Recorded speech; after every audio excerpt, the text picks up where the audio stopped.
छोटे बच्चों को सैलून में लेके जाना चाहिए या नहीं लेके जाना चाहिए। बहुत सारे क्वेश्चंस भी हैं लोगों के कि सैलून्स में हम लेके जाना चाहिए तो कौन कौन सी सर्विसेज के लिए लेके जाना चाहिए, या ऐसी कौन सी सर्विसेज हो रही हो सैलून में तो हमें अपने बेबीज को नहीं लेके जाना चाहिए। आज हम इसी टॉपिक पे बात करेंगे।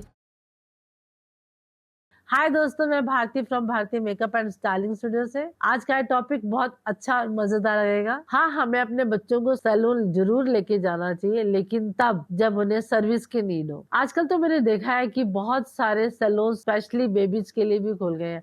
जैसे डॉग्स के सैलून खुल गए हैं, ऐसे स्पेशल बेबीज के लिए भी सैलून खुल गए हैं। लेकिन मैं फिर भी पेरेंट्स से कहूंगी कि आप जब भी सैलून जाए बच्चों को लेके, जब जब उनकी खास नीड हो तभी लेके जाए। तो हम बात करेंगे अब, जब हम अपने बच्चों को सैलून लेके जा रहे हैं हमें किन किन बातों को ध्यान रखना है। मेरा सबसे पहला पॉइंट है कि जब जब आप सैलून जाए तो आपके पास अपॉइंटमेंट जरूर होनी चाहिए। अब आप कहेंगे अपॉइंटमेंट क्यों होनी चाहिए? क्यों? आपको पता है कि आपके छोटे बच्चे हैं, उनमें पेशेंस बहुत कम होती है, वो वेट नहीं कर सकते हैं। और आपको पता है कि सैलून्स में या तो कभी कभार केमिकल्स भी हो रहे होते हैं, हेयर कट्स का भी काम हो रहा होता है, जो आपके बच्चों पे बहुत ज्यादा हार्म हो सकता है। अगर आपके पास अपॉइंटमेंट होगी तो सबसे पहले आप अपने बच्चों की सर्विस लेके आप अपना घर जा सकते हैं। अदरवाइज कोई केमिकल हो रहे हो और आपके पास आपको वेट करना पड़े जिसकी वजह से आपके बच्चों पे इफेक्ट आए, तो कोशिश करें जब भी आप सैलून जाए तो पहले अपॉइंटमेंट लेकर ही जाए।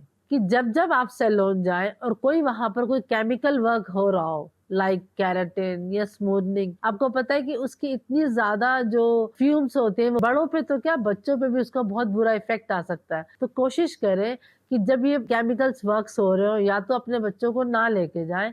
और आपको पता है कि अगर आपको अर्जेंट काम कराना ही है बच्चों का तो कोशिश करें उनके लिए या तो किसी सेपरेट रूम में सर्विस ले या फिर नेक्स्ट टाइम अपॉइंटमेंट लेकर जाएं। मेरा नेक्स्ट पॉइंट है उन पेरेंट्स के लिए कि जब आप अपने बच्चों को सैलून लेके जाएं तो आपको क्या ध्यान रखना है कि टूल्स क्या क्लीन है या सैनिटाइज है कि नहीं। और अगर आप कोई कटिंग शीट या कुछ टॉवल यूज कर रहे हैं तो खासकर वो दोनों चीजें डिस्पोजेबल होने चाहिए। मेरा नेक्स्ट पॉइंट है उन मदर्स के लिए जो कई बार मेकअप के लिए आती है बट साथ में अपने छोटे बेबीज को साथ लेके आती है। कई बार बच्चे भी जिद करते हैं कि जैसे मम्मा ने मेकअप कराया मेरे को भी मेकअप कराना है। मैं अपने स्टाफ को यही बोलूंगी, अगर आपके पास कोई छोटे बच्चे आते हैं तो उनको खुश करने के लिए आप बहुत लेस प्रोडक्ट यूज करके उनको खुश कर दीजिए, क्योंकि ज्यादा मेकअप भी बच्चों के लिए हार्मफुल हो सकता है। अब मेरा लास्ट पॉइंट है उन बच्चों के लिए जो कई बार मैंने देखा है कि आजकल आपको पता है कि हमारे बच्चे बहुत ज्यादा रहन सहन का तरीका उनका बिल्कुल अलग है, खाना पीने का तरीका भी बिल्कुल डिफरेंट है। तो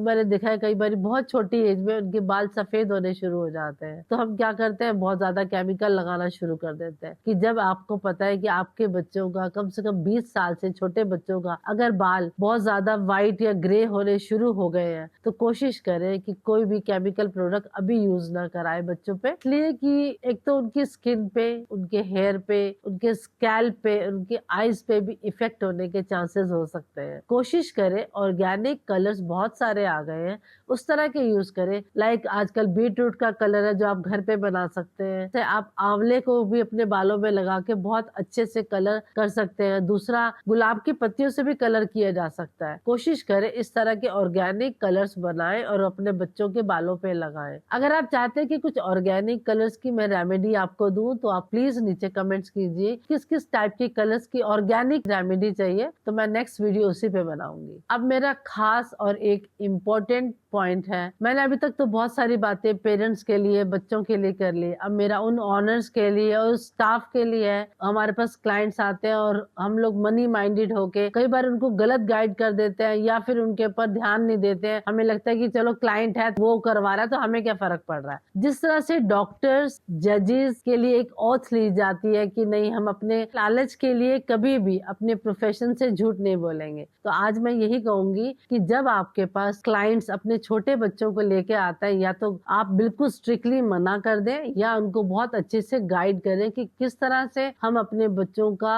हेयर की केयर कर सकते हैं। अगर वो आपको लग रहा है कि वो आयरनिंग कराना चाहते हैं तो कोशिश करें आप लेस हीट यूज करके वो सर्विस दें। Thank you so much. I hope ये टॉपिक आपको अच्छा लगा होगा। शायद ये पेरेंट्स के लिए, बच्चों के लिए और खासकर ऑनर्स और स्टाफ के लिए भी यूजफुल होगा। Thank you.